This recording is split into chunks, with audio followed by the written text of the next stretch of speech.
हम लोगों को मोहरा बना दिया गया है।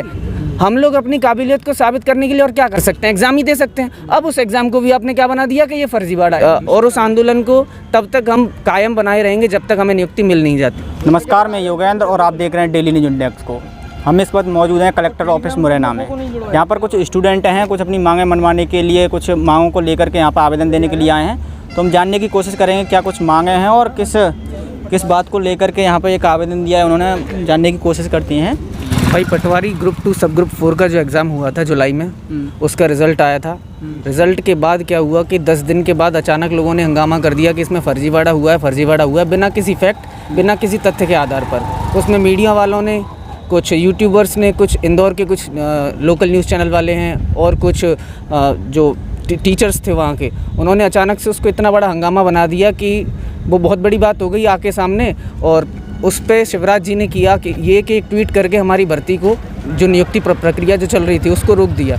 रोकने के बाद इस पे बोला गया कि जो संदेह आ रहा है, उसमें संदेह कुछ इस तरीके से था कि एनआरआई कॉलेज में, एक ही कॉलेज से कुछ ज़्यादा लोग टॉपर्स जो निकले थे उन पे उन्होंने संदेह व्यक्त किया था। तो बोला कि इसमें हम जांच करेंगे और जांच का रिज़ल्ट 31 अगस्त तक, एक डेडलाइन दी थी, उस तक आ जाएगा।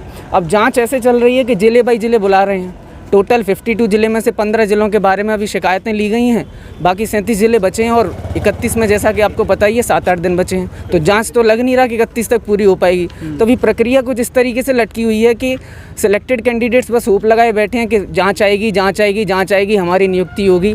और आसपास समाज में माहौल ऐसा बन गया है कि भाई गली में निकलना मुश्किल हो गया है। लोग बाग बोलते हैं कि भाई ये तो फर्जी है, आपने 15 लाख दे दिए। मतलब हम 5 साल से यहाँ जो तैयारी कर रहे हैं, अपना पैसा खर्च किया, मेहनत की, साबित भी कर दिया अपने आप को, अब उस पर सवाल उठ रहे हैं। मतलब इसका हम कैसे जवाब दें? यानी कि जो फर्जी हैं, हाँ, उनके एवज में आपको भी फर्जी बोला जा रहा है। बिल्कुल, और फर्जी हैं भी कि नहीं, इस बात का कोई तथ्य अभी तक सामने आया नहीं है, और जब आएगा तब उसको देखा जाएगा। अब मान लो कि है ना 12 लाख बच्चे अगर किसी एग्ज़ाम में अपीयर होते हैं, उसमें से 8,000 बच्चे सेलेक्ट हुए, और जो कॉलेज जिस पर संदेह व्यक्त किया गया है उसमें 144 बच्चे सेलेक्ट हो गए। मान लिया चलो आपने कि वो एक संदेह का आधार मान लिया, संदेह को आपने जांच भी चालू करवा दी, लेकिन क्या वो जांच अनंत काल चलती रहेगी?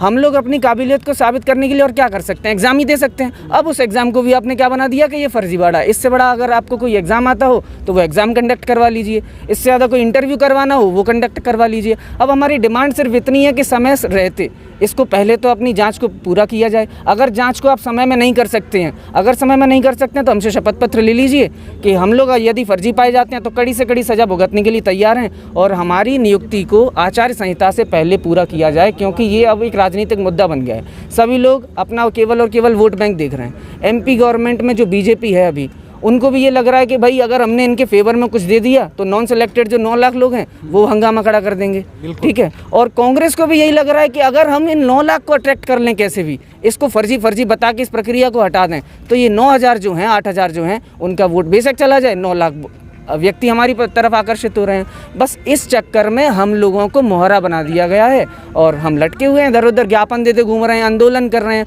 अब भाई अगर विद्यार्थी जो इतनी मेहनत 5 साल तैयारी करने के बाद, जब माँ बाप की आप उम्र देखो, कोई काम करने लायक है, किसी के घर में पिताजी बीमार हैं, किसी के घर में माताजी बीमार है, बड़ी मुश्किल से तो आदमी तैयारी करता है। अब तैयारी करने के बाद भी क्या हालत हो रही है, तैयारी करने के बाद हमको 5 साल मेहनत करने के बाद कमरे से नहीं निकला जो व्यक्ति, इसमें से कई सारे होंगे कमरे से नहीं निकले होंगे, अब आंदोलन करने उतर रहे हैं। इससे अच्छा तो राजनीति में चले जाते हैं, आंदोलन नहीं करने। पटवारी परीक्षा में फर्जीवाड़ा हुए, इसे किसे जिम्मेदार मानते हैं आप? देखो भाई, जिम्मेदार एक व्यक्ति बिना किसी शक के पे किसी को जिम्मेदार नहीं मान सकता। अब मैं आपसे पूछता हूँ, चलो आपकी पर्सनल राय क्या, आप किसको मान सकते हो? जब तक आपके पास कोई फैक्ट नहीं है, जब तक आपके पास इन्फॉर्मेशन नहीं है, तब तक आप किसी को भी जिम्मेदार तो नहीं मान सकते।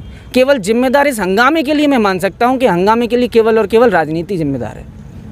जब आपकी जो मांगें नहीं मानी जाती हैं तो आगे की रणनीति यही है कि भाई हम 3 सितंबर को सब लोग भोपाल में एकत्रित होने जा रहे हैं, और उस आंदोलन को तब तक हम कायम बनाए रहेंगे जब तक हमें नियुक्ति मिल नहीं जाती, चाहे फिर वो मरणोपरांत हो, अनंत काल हो, या फिर इन्फिनिटी, जो भी। क्या नाम है? मेरा नाम जितेंद्र सिंह सिकरवार है जी। बताएं, आज आवेदन दिया है आपने, किस संबंध में दिया है? अभी हम लोगों ने सब ग्रुप 2 ग्रुप 4 के लिए जो नियुक्ति नहीं हुई है, और जिन नियुक्तियों पे मुख्यमंत्री जी ने एक ट्वीट करके रोक लगा दी है, उसके लिए यहाँ पे कलेक्ट्रेट में, मुरैना कलेक्ट्रेट में आके ज्ञापन दिया है कि हमारी जो नियुक्तियाँ हैं उसे पेंडिंग ना किया जाए, और जो जांच आयोग बैठाया गया है उस जांच आयोग ने जो टाइम दिया गया है उस टाइम पीरियड में वो जांच पूरी करके और हमारी चुनाव से पहले नहीं, हमारी 15 सितंबर से पहले हमें नियुक्ति दी जाए। तो आप देख सकते हैं ये हैं अभी फ़िलहाल में जो पटवारी परीक्षा हुई थी उसमें ये सभी पास आउट हैं। और तो जो फर्जीवाड़ा उसमें बताया जा रहा है कि फर्जीवाड़ा हुआ था, तो इसको लेकर के ये जो पास हुए हैं वो अपनी मांग कर रहे हैं कि हमारी नियुक्ति कराई जाए। इसको लेकर के आज यहाँ पे ये आवेदन दिया है। फिलहाल आपकी कोई प्रतिक्रिया हो तो कमेंट बॉक्स में अपनी प्रतिक्रिया जरूर बता सकते हैं। और यदि आपने हमारे चैनल को सब्सक्राइब नहीं किया है तो अभी चैनल को भी कर दीजिए सब्सक्राइब और साथ ही साथ नोटिफिकेशन वाले बेल आइकन को भी दबा दीजिए और इस वीडियो को ज़्यादा से ज़्यादा शेयर करिए। धन्यवाद।